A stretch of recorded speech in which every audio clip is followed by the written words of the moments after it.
శ్రీకాకుళం జిల్లాలో వసప గ్రామస్తులు రోడ్డుపై ఇసుక లారీలను ఆపి నిరసన తెలిపారు. వంశధార నదికి ఆనుకుని ఉన్న బలద ఇసుక ర్యాంపు వల్ల వ్యవసాయం చేసుకోవడానికి, పొలాలకు వెళ్ళడానికి ఇబ్బందికరంగా ఉంటుందని మండిపడుతున్నారు.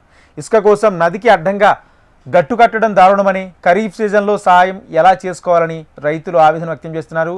యూరియా, ఇతర వ్యవసాయ పరికరాలను పొలాలకు ఎలా తీసుకువెళ్లాలని రైతులు ప్రశ్నించారు. యంత్రాలతో సుమారు 3 మీటర్ల లోతులో తవ్వకాలు సాగిస్తున్న అధికారులు చూసి చూడనట్లు ఉంటున్నారన్నారు. ర్యాంప్ పరిశీలనకు వచ్చిన మాజీ ఎమ్మెల్యే శాంతిరెడ్డికి రైతులు తమ బాధను తెలిపారు. ఇది రైతులు వేసుకున్న రోడ్డు, ఇది మా వ్యవసాయాలకి. ఇదేంటంటే వీళ్ళు ఇక్కడ కోరి అక్రంగా తయారు చేసి అక్రంగా ఇసుక రవాణా చేస్తున్నారు.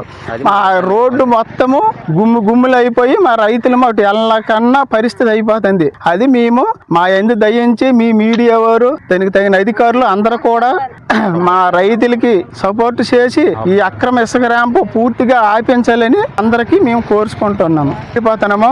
ప్రతి ఒక్కరు కూడా మా ఏం దయించి మీడియా వారు అయితేనే, రెవెన్యూ అధికారులు అయితేనేమి అందరూ కూడా మా ఏం దయించి ఈ ఇసుక ర్యాంప్ని ఆపేస్తారని మీ అందరికీ మేము మనవి చేసుకుంటున్నాను మా రైతుల తరఫున. ఇసుక ర్యాంప్ పెట్టినారు. ఈ ఇసుక ర్యాంప్ వల్ల రైతులు చాలా ఇబ్బంది పడుతున్నారు. గుండ బస్తాలు పట్టుకెళ్ళ చాలా ఇబ్బంది అవుతుంది. ఈ ర్యాంప్ ని ఆపాలని మేము రైతులందరం మనం కోరుతున్నాం. మేము అధికారులకు కూడా మేము చెప్పాము ఎన్నోసార్లు, కానీ పట్టించుకోలేదు.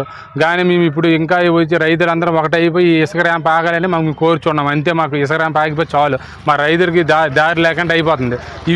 ఈ ర్యాంప్ అనేది మా పొలాల్లోన రైతులు భూములు ఇచ్చి మరీ గోరు చేసుకున్నాం. మేము ఈ గోరు చేయమి అక్రంగా తరలించేసి మాకు ఇప్పుడు ఇబ్బంది పెడతాండ్రు. ఇప్పుడు గుండ బస్తా పట్టుకెళ్ళాలన్నా మాకు చాలా ఇబ్బందిగా ఉంది మాకు.